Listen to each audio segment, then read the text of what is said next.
Hey guys, Kelsey here. Welcome back to my channel. Please subscribe if you haven't already or not. I mean, it's your life, you do you, but I'd really appreciate if you did. Today's video is just gonna be something a little bit different. I found some old footage from when I made an IGTV video talking about Jeff Zentner's first book, The Serpent King. And I'm so excited to edit that footage, put it together for you. I apologize, it is the wrong direction because it was originally for Instagram, and if y'all have ever been on Instagram, you know. Also guys, stay tuned for the end of my little chat about the book because it was kind of sneaky footage. I completely forgot I had it, so I was so excited when I found it on my Mac. I also have some pictures, a picture where I got to take it with him. I'll insert it here so you guys can see it. It was such a good time. It was my first and only book signing, and it was definitely my first book signing. It was such a hoot. Like, I wish I could do more. Hey y'all, this is my first time doing anything like Instagram TV, and also my first time trying to do a review. Here goes nothing. I really wanted to review The Serpent King because Jeff just actually finished last night doing a live read of it, and guys, it was fucking amazing. Oh, sorry. I probably shouldn't curse, but I'm a cursor. My bad.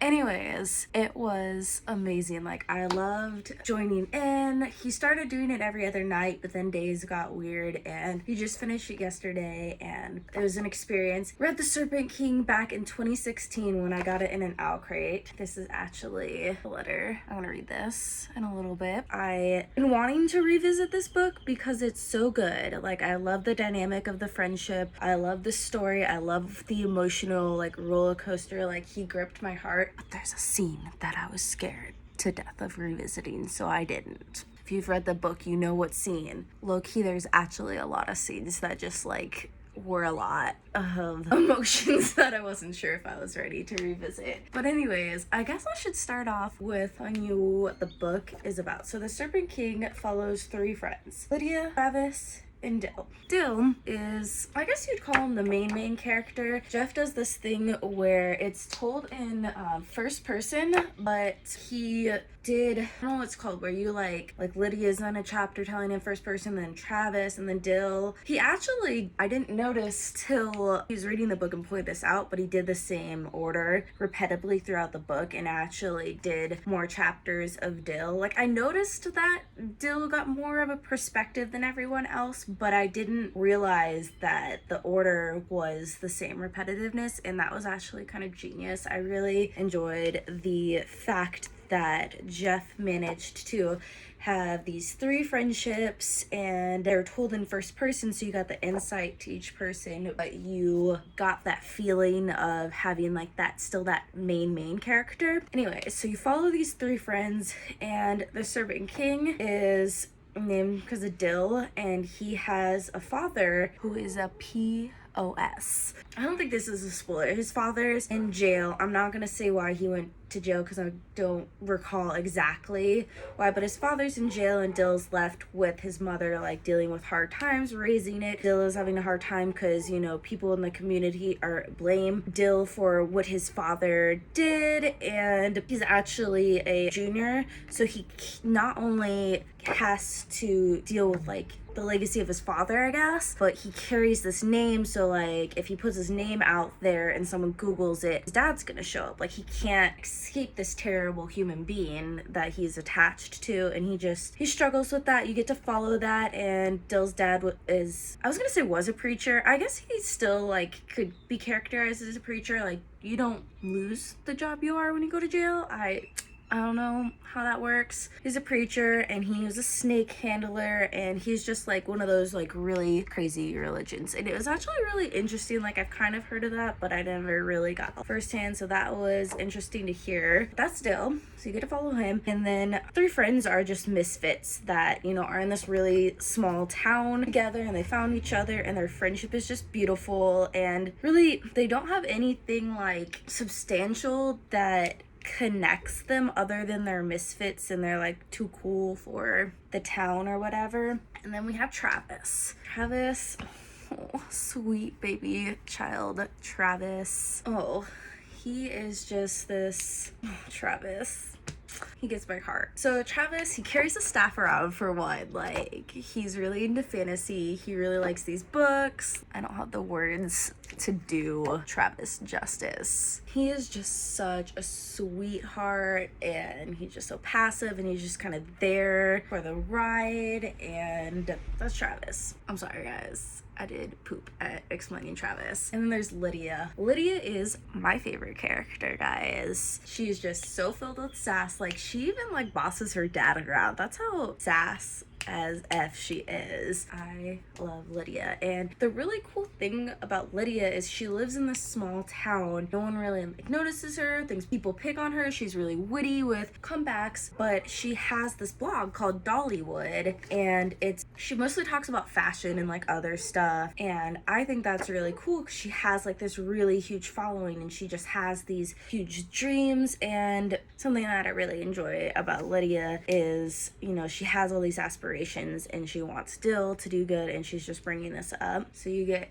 that dynamic switching. And honestly, like, I really don't know how to explain this story other than you follow these three friends through their high school, you know, life and their adventures, and it's just real life, but it's so in depth and so great. And Jeff just does an amazing job at, you know, making you so connected to these characters. When the book ended, I was just a mess. I wasn't ready for it to be over. I actually read this book super quick. I was, you know, supposed to buddy read it because I got it in an owl crate, and I had a friend that got owl crates as well, and we talked about, you know, we're gonna own the same book, so why don't we do buddy read when we get our next box. And I love this book so much. I read it so fast. I was such a poor buddy reader.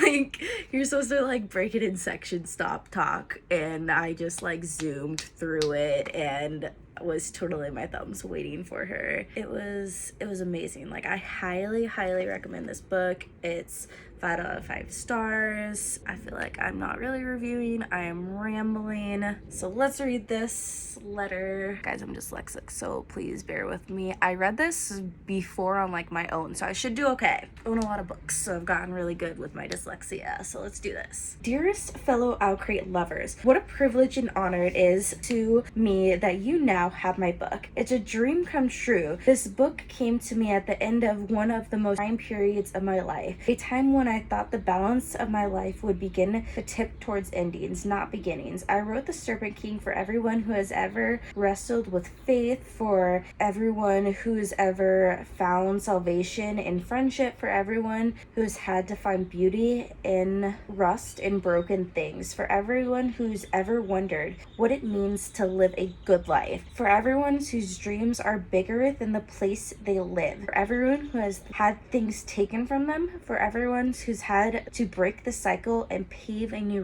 road, for everyone who's ever felt the kind of hurt so profound only an infinite summer sky can contain it, for everyone who's ever felt the kind of love so vast nothing can contain it. For you, my greatest hope, my friend, is that this book helps you do painful, brave, and beautiful things. Walk into the bright morning. Your friend, Jeff Zentner. That last line is actually a line from the book. Guys, wait, I have the book behind me, and I just need to show you, like, as I was reading this is actually one of the first books where I tabbed it. So many great quotes. Like, if you don't find quotes in this book, I don't know what to tell you. Like, you are gonna find something that you love in this book, and I am a firm believer this book is for everyone, and you need to read it.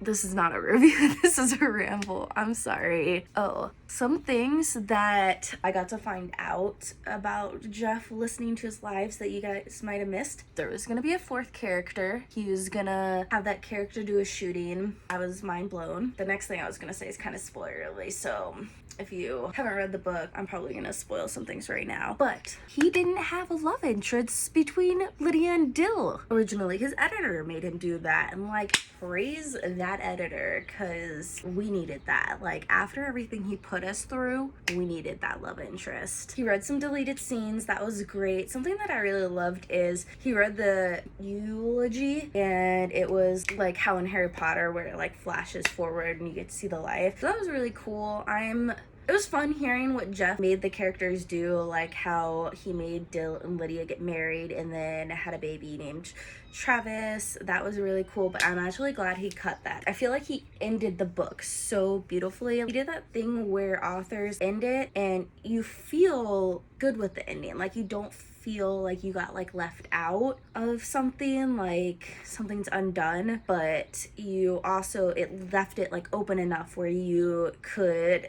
you know, imagine something moving forward with the story. So that's something that I really like about it. And it's such a fast read being firsthand. And I love that, again, that he did the firsthand where you get to be in the characters' heads, but it's in multiple characters, so you're still getting tons of perspective. And I really enjoyed that because the dynamics with the parents for all three characters are so different, and you would not have got that if you didn't have the characters. You would not have saw how much Dill struggles with his mom and her faith and how mean she can be and how much pressure she put in. Travis and Lydia kind of knew about that but didn't. You wouldn't have really got to see firsthand like how wonderful Lydia's parents are. Like, I love Lydia's dad. He is such a beautiful human being. We really needed that good parent dynamic. And then you wouldn't have got to see that, you know, Travis at home life, his dad's drunk. Like, they had an idea that his dad, you know, drank, but they didn't have an idea that his dad was so mean and beat him up, or like, so there's just so many things you get to see insight. And I'm sorry, that is all spoilerly and I'm terrible at reviewing this, but we need to talk. If you've read this book, hit me up, let's talk. How did you handle Travis's death? How did you handle the ending of this book? Were you glad that, you know, he kept moving and telling the story a little bit more after Travis's death and didn't end it? What are your thoughts, your feelings? The emotional roller coaster of the book, which is just on point. Like, you were happy, you were sad, you were like, you don't know what you feel. Like, by the end of the story, I was an emotional wreck and I loved it. And I am really, really glad that I listened to the live of Jeff Zentner reading the book and I got to experience it again, especially when my friends like popped in and I got to see their comments. So that was really fun. So if you guys haven't read the book, read it. If you have, let's talk. I wrote The Serpent King. This book was pitched as The Outsiders meets Perks of Being a Wallflower meets True Detective Season 2. No, I'm just kidding. True Detective Season 2, it's crap. It is about, it follows three main characters: the son of a disgraced Pentecostal snake-handling preacher, an internet-famous fashion blogger, and a gentle giant fantasy nerd, who are three friends. They're three misfits in their small town, and it's about their trying to find their way past their legacies and circumstances into the light of a good life worth living. Oh my gosh. Anyways, bye guys. Again, I'm Kelsey. Please give it a like if you happen to like all this, and have a wonderful rest of the day.